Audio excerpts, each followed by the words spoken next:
Prime US REIT has dropped 25% since Jan 2022.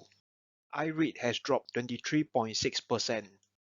AIT has dropped 19%, while Core has dropped 18.5% since January 2022. I will be talking about what I will be doing in the rising interest rate environment. This is not investment advice as I'm just sharing what I will be doing. My aim has always been buying fundamentally strong REITs at a fantastic price. With this in mind, I will be looking at fundamentally strong REITs with juicy yields such as the REITs mentioned. As the yield spread of Singapore REITs is very small at the moment, I will not be looking at them.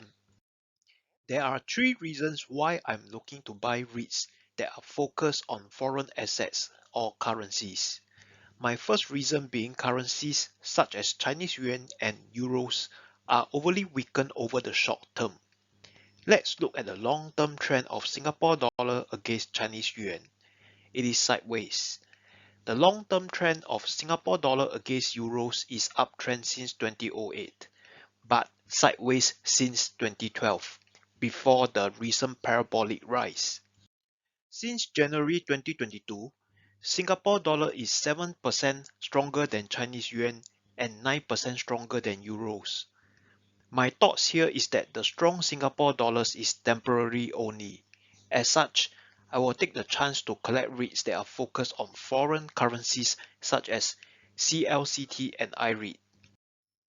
There are concerns that employees in the US and Europe are reluctant to go back to office and work. My take here is that it's inevitable that employees will have to go back to work for some days in a week, and thus, office space will always be needed. For me, there is no doubt that it is more efficient to interact face to face.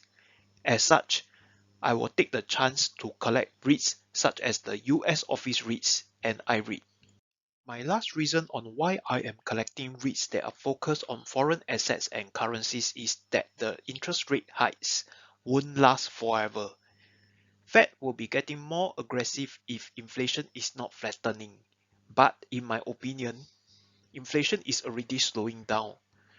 If we wait for a very clear sign that rate hikes are slowing down or stop, we will be missing out the chance to collect fundamentally strong REITs at a fantastic price. Let's look at Prime REIT for example. Assuming a 4.5% risk-free interest rate and a distribution yield of about 11%, the yield spread will be at 6.5%. Assuming a 15% distribution drop due to the reduced need for office spaces and the rise on the cost of debts, the yield spread is still very decent at 4.85%. Do subscribe, like and turn on the notifications if you enjoyed the content. Thank you. Next, let's look at the advantage and disadvantage of the approach. For the advantage, it is a great chance to collect REITs that are focused on foreign assets and currencies at an attractive price. On the disadvantage of this approach, this is not seen as a safe approach when compared to collecting REITs from the Maple Trees, Ascenders, CapitaLands, etc., as those REITs have a better track record. Yields will also suffer short term as Singapore dollar is currently stronger than the other currencies now, other than the USD. Lastly, let me share what I have done so far since August 2022. I have collected 4 stocks and all of them are in the red. As there are a lot of uncertainties ahead, my approach will be more focused on survival. As such, I have 2 rules for myself when making new purchases or averaging down. Rule number 1. There will be a cooling period of 2 months after last purchase. Rule number 2. I will collect more of a particular REIT if share price drop more than 10% from average price. Both rules are to ensure that I do not use up my bullets in a short period of time. For example, I have purchased AIT on 1st August and thus I can only look to purchase AIT on or after 1st October and if the price of the stock is 10% lower than the average price.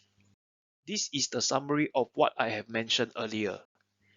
Do pause the video here if you want to recap.